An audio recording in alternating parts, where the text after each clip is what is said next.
রেলে চাকরি করতাম।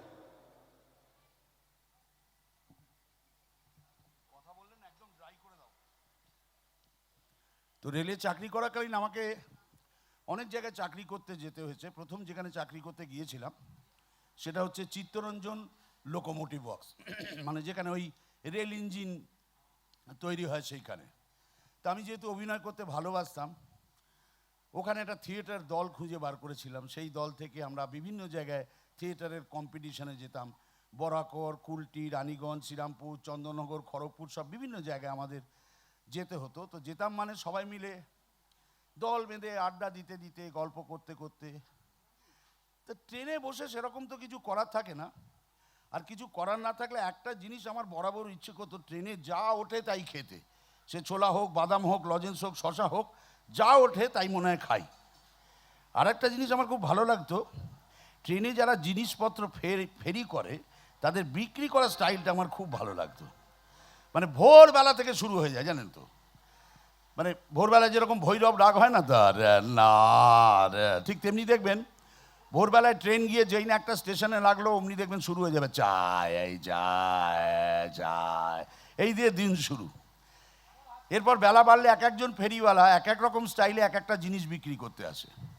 এক একজন তো কি বিক্রি করছে সে প্রথম থেকে আপনারা ধরতেই পারবেন না, এমনই তার বিক্রি করার স্টাইল। এই ছেলে বড় হলে বাঘের মুখে হাত দেবে, এই ডান হাত কেটে নিলে পরে খেতে পাবে না, বাম হাত কেটে নিলে পরে সকালের কাজ সারতে পারবে না দাদা, আর দুটো হাত কেটে নিলে পুরীর মন্দিরে ঠুটো জগন্নাথ হয়ে বসে যাবে, সেই মন্দিরে আমার ধূপ জ্বলবে, নাম পবিত্র ধূপ, দাম মাত্র 5 টাকা, বড় ফাইল 10 টাকা, লাগলে বলবেন।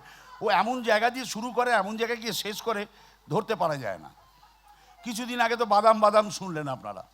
এক একজন তো এমন চমৎকার ছড়া কাটে, সেও শুনতে খুব ভালো লাগে। বাইরে কেউ টেকো আছেন নাকি? আজ যার মাথায় ভর্তি চুল, কাল ভেবে পাবেন না কুল। মাথায় টাক হবে, টাক রোদে পড়বে, মাথা গরম করবে, বউয়ের সঙ্গে খিটিমিটি, ছেলের মাথায় পড়বে চাঁটি, কি দরকার ঝগড়া ঝাঁটি। আমার কাছে চলে আসুন, আমার তেল রাখবে হাসি খুশি, খুশি হবে আপনার শালির ছেলের মাসি।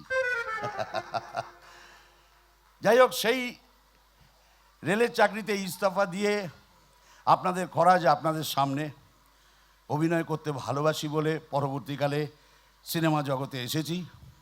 আমি গ্রামের ছেলে, গ্রাম থেকে মনে অনেক আশা নিয়ে শহরে এসেছিলাম অভিনয় করে আপনাদের আনন্দ দেব। আজ খরাজ যেখানে দাঁড়িয়ে আছে সে শুধুমাত্র আপনাদের আশীর্বাদ, আপনাদের ভালোবাসা, আপনাদের শুভেচ্ছায়। আজকে তো মনে হচ্ছে বেশ জমিয়ে তোড়জোড় করে খাওয়া দাওয়া চলছে ওখানে। খাওয়া দাওয়ার বিষয় দেখলে আমার না সঙ্গে সঙ্গে মনটা কেমন চঞ্চল হয়ে ওঠে জানেন। এমনিতে নিজে সকালবেলায় ভোর 5টার সময় উঠি, তারপরে ডিপ ফ্রিজ থেকে মাছ বার করি, তারপরে সবজি সাবজা সমস্ত কাটি, কেটে মোটামুটি 3-4 পদ রান্নাবান্না করে 7:30 8টা থেকে শুটিংয়ে বেরিয়ে যাই। আমার বাড়ির রান্না কেউ দেখতে পায় না, জগন্নাথের মন্দিরের মতো। ভোরবেলায় রান্না শেষ। রান্নাবান্নার কথাই যখন হচ্ছে তো আসুন গানে গানে শ্রদ্ধা জানাই সেই শিল্পীকে যিনি আমাদের প্রতি বাঙালি কেন বলবো, ভারতবাসীর মনে হৃদয়ের অন্তঃস্থলে আছেন। তার একটি গান দিয়ে তাকে শ্রদ্ধা জানাবো। আসুন গানে গানে শ্রদ্ধা জানাই পদ্মশ্রী মান্না দেকে।